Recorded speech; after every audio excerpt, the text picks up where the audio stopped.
गुबै बाथ्राया जाहैबाय जे थांनाय सप्ता खनसे सिगां 2025 मायथाइनि जि गुणोत्सव बिनि रिजाल्टखौ फोसावदों आरो जानुवारि आरो फेब्रुवारि दानाव खुंनाय जि गुणोत्सव दङ लवार प्राइमारि आपार प्राइमारि हाई स्कुलनि थाखाय बिनि जि रिजाल्ट बिनि जि पारफरमेन्सनि जि सिट जेब्ला बेखौ घोषणा खालामबाय बिटिआरनि मोनब्रै जिल्ला 6 शिड्युल एरिया कार्बि आंलंनि मोननै 6 शिड्युलनि जिल्ला आरो डिमा हासाव बयनिख्रुइबो गाहायसिनाव वर्स्ट मोनसे पारफरमेन्स जोङो नुनो मोनबाय आरो दिनै बिटिआरनि उदालगुरि जिल्ला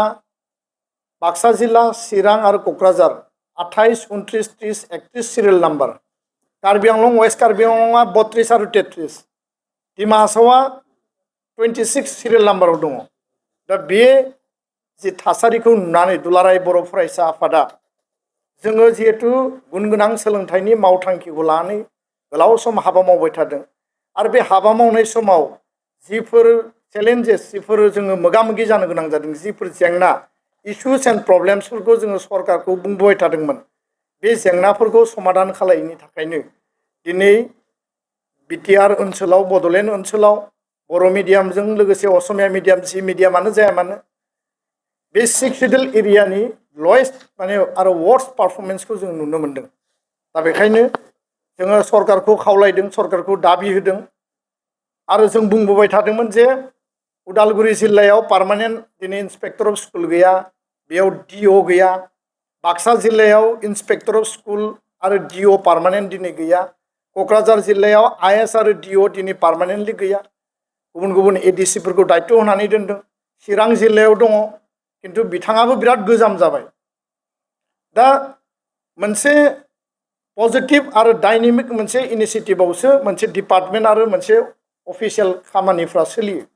दा बेखायनो जे बे लेक अफ माने अफिसार्स आरो बे अफिसारखौ एपइन्टमेन्ट होनायाव आसाम सरकारा फेलार जादों। बिटिआर सरकार आसाम सरकार जिहेतु बे एके डिपार्टमेन्टखौ जइन्टलि नायनाय जायो। दा बे नायनायनि बेलायाव जेरैबायदि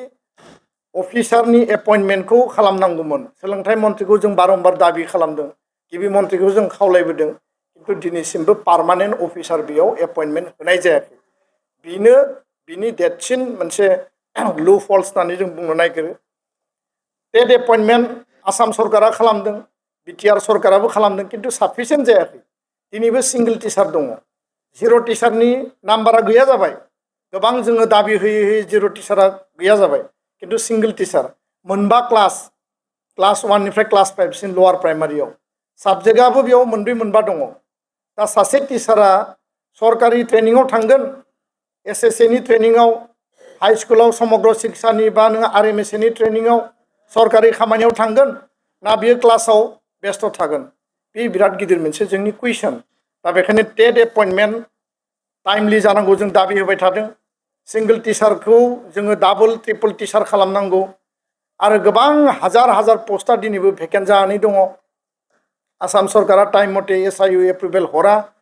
बे खोथाफोरखौ लानानै काउन्सिल आरो स्टेटनि गेजेराव नारा नाथा सोलिबाय थायो। दा जोंनो नांगौ टिचार एपइन्टमेन्ट सिंगल टिचारनि जायगायाव डाबल टिचार आरो बिनि गेजेरजों स्कुलनि एनभायरनमेन्ट टिचिं लार्निं बेबस्थाखौ थिग खालामनांगौ। दा बेयाव साइन्स टिचार आरो मेथ्स टिचारा दिनै भेकेन्ट जानानै दङ। गोबां जायगायाव साइन्स आरो मेथ्स टिचार गैया गोबां जायगायाव ग्रेजुवेट टिचारा खालि मोनसे हायार सेकेन्डारियाव 12टा 15टा 13टा गाहाम पस्ट पिजिटि आरो ग्रेजुवेट टिचारा पस्टआ खालि जानानै दङ। बे जोंनि थाखाय जथेस्थ मोनसे चेलेन्जिं आरो टाफ सिटुएसन। एकाडेमिक एनभायरनमेन्टआ बोरै बिल्डआप जागोन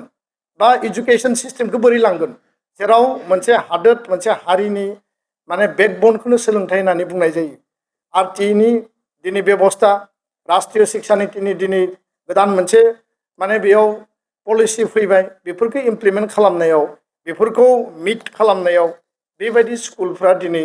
माने बिसोरो फावसायनानै थानो गोनां जादों। दा गोबां समाव आं गासिबो टिचारखौ बुंनो नागिरा माखासे एप ओंखारदों एटेन्डेन्सनि थाखाय बे गोबां स्कुलाव दिनैबो टिचारनि एटेन्डेन्सआ टाइमलि जाया बा क्लासाव फैनानै माखासे फोरोंगिरिनि बेलायाव माखासे होनना बुंदों आं बयखौबो बुङाखै मोजां टिचार क्वालिटि टिचार आरो मेरिटरियास टिचार दङ जायफोरनि थाखाय सरकारा आरो हारि आरो समाजाबो बिथांमोनखौ मान आरो बान्था बावबोदों खिन्थु माखासे फोरोंगिरिनि फोरोंनायाव क्वालिटि जि टिचिं जानांगौ क्वालिटि जि इभालुएसन एसेसमेन्ट जानांगौ बेयावबो बहाबा नङा बहाबा जोङो माखासे थासारिफोर माखासे जेंनाफोरखौ जोङो नुनो मोनदों दा बेखायनो फरायसा फरायसुलिनि माने एटेन्डेन्सआ जथेस्थ' पुर जायो गोबां जायगायाव बर' मिडियाम स्कुलाव दा एनरलमेन्टआ खमायलांबाय साब्रै साबा साथामजोंनो दिनै स्कुला सोलिनानै दङ सरकारि स्कुलनि अबस्थाया माने दिनै जथेस्थ' चेलेन्जिं टाफ सिटुएसनाव दङ आरो गुन उत्सबखौ जिहेतु सरकारि स्कुलावसो खुङो दा सरकारि स्कुलनि अबस्थाया बेबायदि जायोब्ला जोंनि हारिनि जोंनि मिडियामनि भबिसतआ मा जागोन जोंनि क्वालिटि इडुकेसन फरायसा फरायसुलिनि भबिसतआ मा जागोन बिथांमोननि केरियारा मा जागोन बे जोंनि थाखाय साननो गोनां दा बेखायनो बे बेलायाव जिखिनि जोंहा 16टा बिटिआरआव जि ब्लक एलिमेन्टारि इडुकेसन अफिस दङ बेयाव बिअ अफिसार दङ बेयाव स्कुल इन्सपेक्टर दङ एसआइ बिथांमोना फिल्डआव थांनांगौ स्कुलाव थांनांगौ भिजिट खालामनांगौ एकाडेमिक पारफरमेन्सखौ नायनांगौ एकाडेमिक एनभायरनमेन्ट बिल्डआप खालामनायनि थाखाय खामानि मावनांगौमोन खिन्थु गोबां समाव जों नुयो जे बिअ आरो एसआइ लेभेल गासैबो नङा माखासे बेखौ क्लियारलि बुंबाय थादों जोङो माखासे लेभेलाव बेयो प्रपारलि जायाखै जों बेखौ नुनो मोनदों लकेल लेभेलनि जि लकेल गभर्नमेन्ट लकेल बडिसफोर दङ पन्सायतबो जानो हायो भिसिडिसिबो जानो हायो गुबुन गुबुन लेयाराव जानो हायो बे लेभेलावबो बे लकेल गभर्नमेन्ट बडिसा जेरैबायदि स्कुलखौ जोथोन लानांगौ एकाडेमिक एनभायरनमेन्ट बिनि रिजाल्ट फरायसा फरायसुलिनि बेयाव गासै जि स्कुलनि माने अभाब अभिजुगनि बाथ्राफोरखौ जेरैबायदि इन्ट्रेस्ट होनांगौमोन जों इन्ट्रेस्ट होनाय नुवाखै दा बेखायनो दिनैनि जि गुन उत्सबनि जि रिजाल्टनि थासारि बेबायदि आरो जोंनि टेक्स्ट बुकआ बर' मिडियामनि टेक्स्ट बुकआ 4 नम्बर लिस्टआवसो प्रिन्ट आउट जायो होननानै जों मिथियो जायनि थाखाय जों दाबि होबाय थादों 1 मास 2 मासावबो टेक्स्ट बुकआ प्रपारलि सफैया दा टेक्स्ट बुकआ रानबाय खिन्थु दाबो सफैजोबाखै 6 मास जालांबाबो जुदि टेक्स्ट बुकआ सफैयाब्ला माखौ फरायगोन रिजाल्टआ बोरै जागोन आरो बिनि माने भबिसतआ मा जागोन बे जोंनि थाखाय जथेस्थ' क्रुसियेल मोनसे पार्ट आरो बेखायनो फैगौ 10 एप्रिलाव दुलाराय बर' फरायसा आफादनि बानजायनायाव जोङो 500 फोरोंगिरि ब्लक जोङो बे बिअ लेभेलनिफ्राय बै एरियानिफ्राय जिल्ला आरो साब डिभिजन लेभेलनिफ्राय LP ME high school higher secondary टिचारफोरखौ लानानै जोङो मोनसे रिभिउ डिसकासन आरो फेक्ट फाइन्डिं मानो रिजाल्टआ गाज्रि जादों मा खारनाव रिजाल्टनि अबस्थाया बेबायदि सहैखो बिनि थाखाय जोङो मोनसे रिभिउ डिसकासन जों खालामगोन आरो बेयाव जोङो बर' थुनलाइ आफादखौबो हांख्रायगोन अल बड' प्राइमारि टिचार एस'सिएसन बिथांमोनखौबो हांख्रायगोन आरो 500 फोरोंगिरिफोरखौ लानानै बड'लेण्ड मुलुगसोलोंसालिनि माने अडिट'रियाम हलाव जोङो सानसेनि मोनसे पर्यालोचना मिटिं खुंनानै भबिसतआव जाहाथे बेबायदि जाया आरो इयुनाव 2026आव जाहाथे जों मोजां रिजाल्ट मोननो हायो बिनि थाखाय जोङो बेयाव सावरायनाय जोङो हाबाफारि लागोन आरो बे खामानिखौ जों मावगोन गुबुन फारसेथिङै 6.3 दफानि गेजेरजों भेन्सार स्कुल प्रभिन्सियेलाइजेसननि थाखाय आसाम सरकारनो जों लिस्टखौ होबाय गासै लिस्टखौ जोङो जमा होनाय जाबाय सोलोंथाइ मन्थ्रिजों रायज्लायनाय जाबाय आरो दा मावनो गोनाङा आसाम सरकारनि नाथाय आसाम सरकारा दासिमबो बेसेबां स्कुल लागोन आरो मा मेथडजों मा मडेलिटिजों मा पद्धतिजों लागोन बेखौ दासिमबो क्लियार काट खालामाखै बिथांमोना केबिनेट रिजल्युसन लादों स्कुल प्रभिन्सियेलाइजेसन खालामनायनि आरो बेयाव 6 सिडुल एरियायाव रिलेक्सेसन होगोन होननानै बुंदों बा आन्डार डेभेलप ब्लक एरियाखौ रिलेक्सेसन होगोन होननानै बुंदों खिन्थु दासिमबो बाजेट सेसन जोबखांनायनि उनाव क्लियार काट बेबायदि बिथांमोना जेबो सिद्धान्त लानायखौ जों नुवाखै जों दाबि दैखांदों जे आसाम सरकारा गोख्रैनो 6.3नि आधाराव स्कुल प्रभिन्सियेलाइजेसननि खामानिखौ मावनांगौ आरो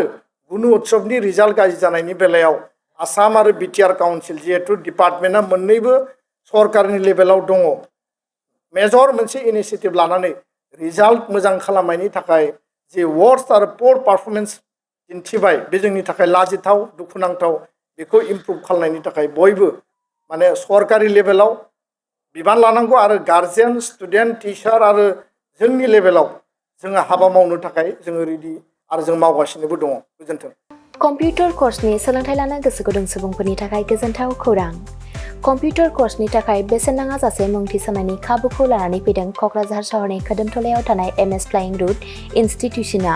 बयखौबो थ' बेहाय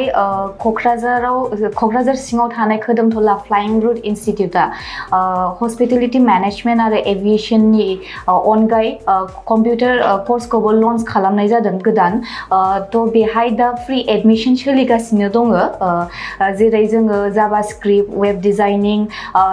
सिसि प्रग्रामिं बेखौ गासिखौबो होनाय जागोन थ' जायफोर केन्डिडेटफोरा गोसो दङ बेहाय माने थाबैनो रेजिस्ट्रेसन खालामनो हागोन एडमिसन फ्रि सोलिगासिनो दं एभिएशन आरो हस्पिटेलिटि मेनेजमेन्टनि फोरोंथाय होबोबाय थानायजों लोगोसेनो देग्लायनिफ्राय लानानै फैबावदों क'क्राझारनि एमएस फ्लाइं रुट इनस्टिट्यूशना कम्पिउटारनि कर्स आखा-फाखा रोंग'सार फोरोंगिरि आरो मोजां खाबु थानाय बे फसंथानाव PGDCA, DCA, CCA, JavaScript, web designing, CC programming, illustrator, stenography with typing बायदि बायदि कम्पिउटार कर्सफोरनि फोरोंथायखौ नोंथांमोननो होनो थाखाय बे समाव नेनानै दङ क'क्राझारनि खोदोमथलायाव थानाय एमएस फ्लाइं रुट इनस्टिट्यूशना गोदानै जागायनो लानाय कम्पिउटार कर्सनि थाखाय बे समाव एमएस फ्लाइं रुट इनस्टिट्यूशनाव गिबि खेबनि थाखाय मुं थिसनगिरिफोरा बेसेन होनाङालासे मुं थिसननायनि खाबुखौ मोननो हागोन